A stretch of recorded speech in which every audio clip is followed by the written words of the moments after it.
నమస్తే. నేను మీ కిషోర్ కుమార్.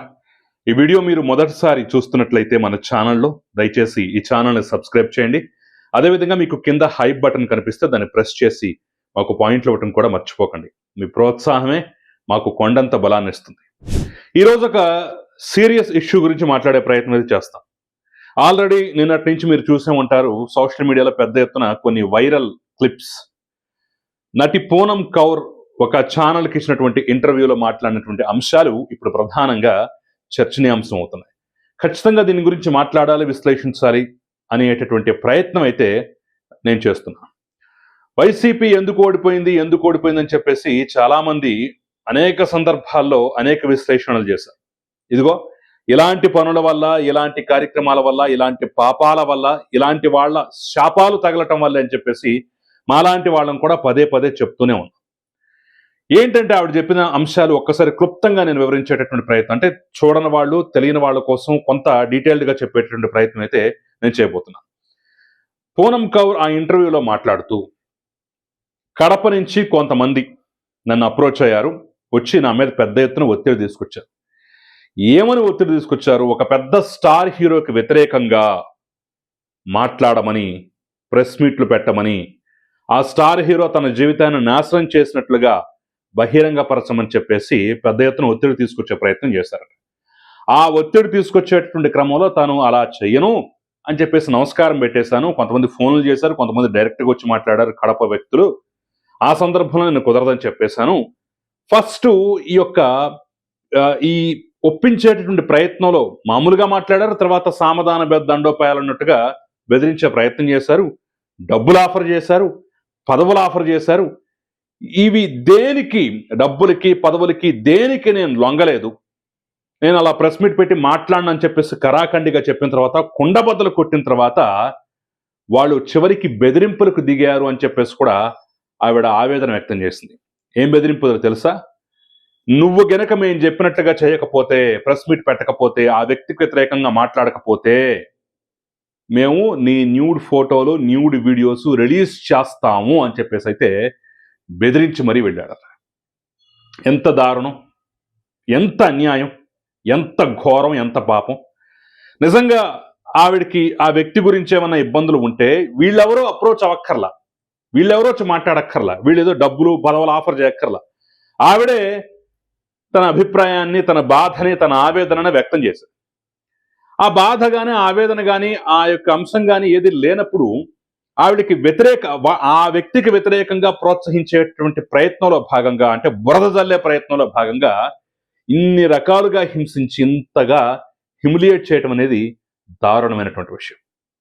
చంద్రబాబు నాయుడు ఎప్పుడు చెప్తుంటారు, పులివెందుల రౌడీయిజం, కడప ఫ్యాక్షనిజం, ప్రతి చోటని పులివెందుల్లాగా, కడపలాగా చేసేటటువంటి ప్రయత్నాలు, రాజారెడ్డి రాజ్యాంగం తీసుకొచ్చేటటువంటి ప్రయత్నాలు చేస్తున్నారని చెప్పేసి పదే పదే విమర్శిస్తూ ఉంటారు కదా.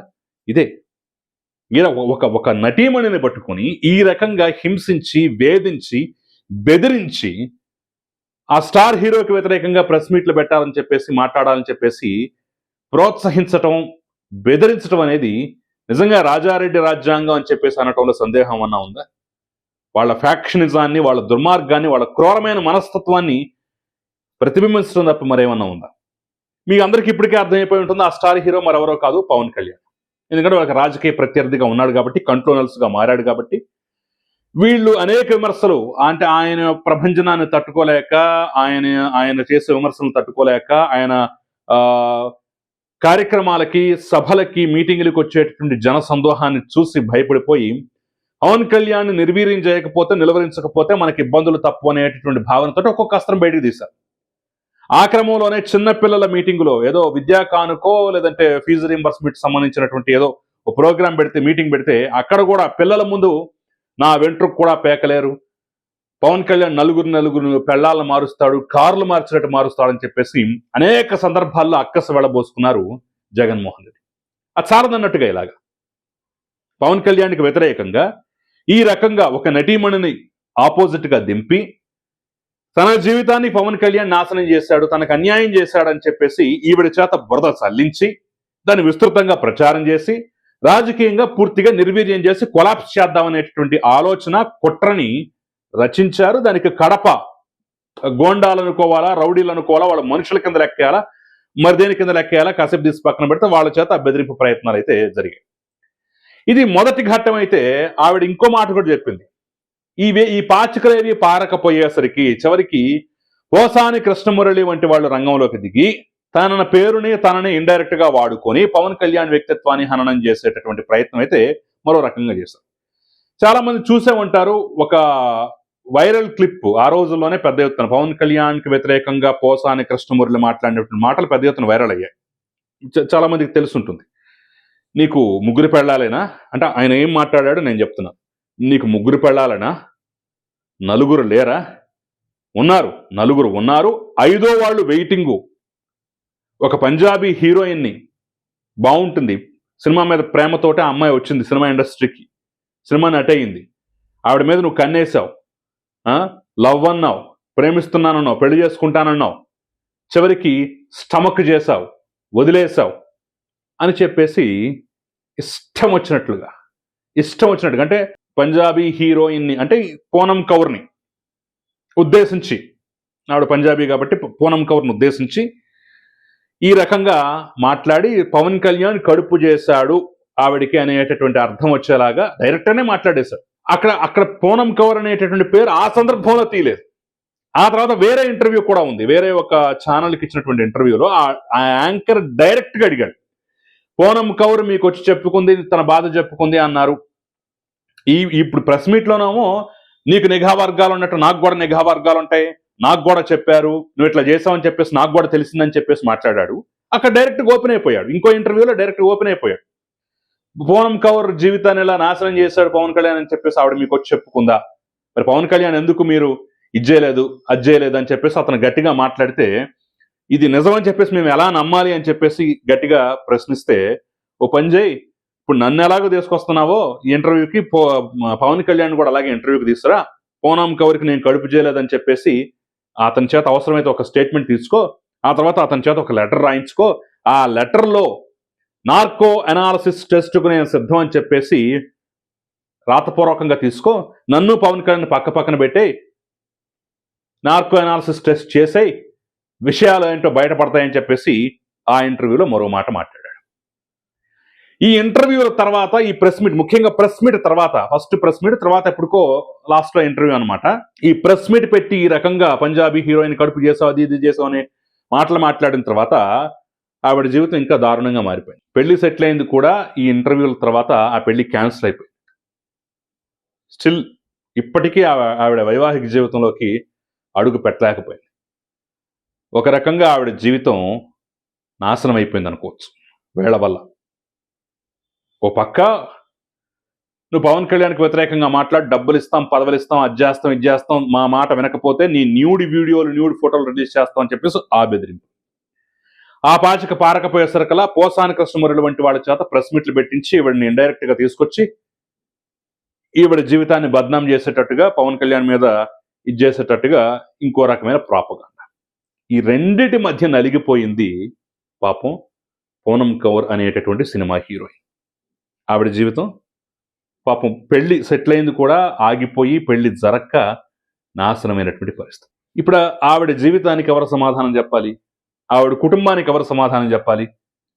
ఆవిడ వైవాహిక జీవితంలోకి అడుగు పెట్టకుండా అలా ఒంటరిగా ఈ వేదన అనుభవిస్తూ, ఈ రోదన అనుభవిస్తూ, చెయ్యని తప్పులకి చెయ్యని పాపాలకి అలా నిందలు మోస్తూ, నిజంగా వాళ్ళిద్దరి మధ్య ఏదైనా ఉంటే ఆవిడే బయటకు వచ్చేది ఆవేదన వ్యక్తం చేస్తే ఎవరు సలహాలు సూచనలు ఇవ్వక్కర్ల. మన జీవితాన్ని ఎవరైనా నాశనం చేస్తే, మన గొంతు ఎవరైనా కోస్తే ఏదో సందర్భంలో ఆవేదన బయటపడుద్ది. అట్లాంటిది ఏమీ లేని దానికి ఇలాంటి వాళ్ళందరూ పనిగట్టుకుని వెళ్ళి బెదిరించి, కుదరకపోతే ఈ రకంగా ప్రెస్ మీట్లు పెట్టి ఆవిడని వాడుకొని, ఆవిడ పేరును వాడుకొని ఆవిడని బతుకు బజారుకి ఇచ్చేసి నాశనం చేసేసి ఈరోజు వీళ్ళు ఏం బాగుపడ్డారని, ఇలాంటి పాపాలు, ఇలాంటి శాపాలు తగిలే ఆ రోజు మీకు ఎంత ఘోరమైనటువంటి ఓటమైతే వచ్చింది. ఒకప్పుడు గతంలో జీవిత రాజశేఖర్ కూడా ఇలాగే మాట్లాడారు. ప్రజారాజ్యం నుంచి బయటకు వస్తుంటే చిరంజీవిని వాళ్ళని విపరీతంగా తిట్టాల్సిందని చెప్పేసి అంబటి రాంబాబు వంటి వాడు ఫోన్ చేసి అసలు ఆ ప్రెస్ మీట్లు పెట్టి విపరీతంగా తిట్టి పోసేంత వరకు విడవలేదు. అది జరిగిన తర్వాత మమ్మల్ని తీసుకున్నారని చెప్పేసి కూడా, అంటే వీళ్ళ మోడస్ ఆపరెండి ఏ విధంగా ఉంటుంది. జీవిత రాజశేఖర్ కూడా ఒక ఓపెన్ హార్ట్ ఇంటర్వ్యూలో ఇదే మాట చెప్పారు. అసలు ఇంకేముంది, తిట్టకుండా తిట్టాల్సిందని చెప్పేసి మాకు డైరెక్షన్ ఇచ్చేసి, ఆ తిట్టేంత వరకు, ఆ ప్రెస్ మీట్ పెట్టేంత వరకు అంబటి రాంబాబు వెంటబడ్డాడు మమ్మల్ని. అంత దారుణంగా ఫోన్ల మీద ఫోన్లు చేసి మరి మా చేత ప్రెస్ మీట్లు పెట్టించారని చెప్పేసి కూడా ఆ రోజు మాట్లాడారు. అంటే ఒకళ్ళ జీవితాలను బద్నాం చేయటం, వ్యక్తిత్వ హననం చేయటం, దాని ద్వారా లబ్ధి పొందటం అనేది వీళ్ళ వీళ్ళ మోడస్ ఆపరెండి అనుకోవచ్చు, లేదంటే వీళ్ళ రాజ్యాంగంలో వాళ్ళ పార్టీ రాజ్యాంగంలో రాసుకున్నటువంటి ముఖ్యమైనటువంటి సూత్రం అనుకోవచ్చు, ఇంకేమైనా అనుకోవచ్చు. సో ఇలాంటి పాపాలు శాపాలే మిమ్మల్ని నాశనం చేశాయి అని చెప్పడంలో ఎలాంటి సందేహం లేదనేది నాలాంటి వాళ్లే కాదు, పెద్ద పెద్ద జర్నలిస్టులు కూడా విశ్లేషిస్తున్నటువంటి మాట. సో ఇది చూసిన తర్వాత మీకేమనిపిస్తోంది? ఆ క్లిప్పులు మీరు కూడా చూసే ఉంటారు, ఇంటర్వ్యూ బిట్స్. నేను కాపీరైట్ ఇష్యూ ఉంటుంది, కమ్యూనిటీ గైడ్ లైన్స్ వల్ల నేను ప్రదర్శించలేకపోతున్నాను కానివ్వండి, ఒకసారి మీరు కూడా సోషల్ మీడియాలోకి వెళ్ళండి, చూడండి, చూసి మీ అభిప్రాయం అయితే కమెంట్ రూపంలో తెలియజేయడం మాత్రం అసలు మర్చిపోకండి. Thank you very much.